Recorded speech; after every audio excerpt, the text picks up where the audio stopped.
Hi friends, mutton ಸಾರು ಹೇಗೆ ಮಾಡೋದು ಅಂತ ನೋಡೋಣ.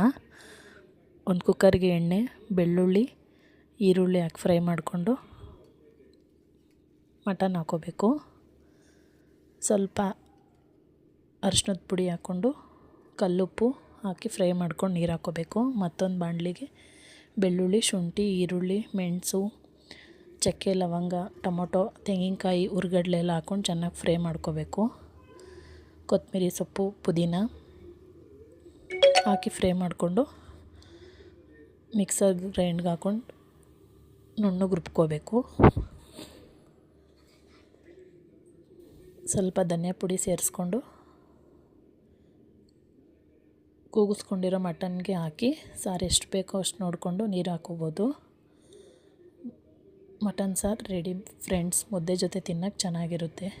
ನಮ್ಮ ಮನೆ ಸಂಡೇ ಸ್ಪೆಷಲ್ ಮಟನ್ ಸಾರು, ಮುದ್ದೆ. ನಿಮ್ಮ ಮನೇಲಿ ಏನು ಅಂತ ಕಮೆಂಟಲ್ಲಿ ಹಾಕಿ friends. Thank you so much.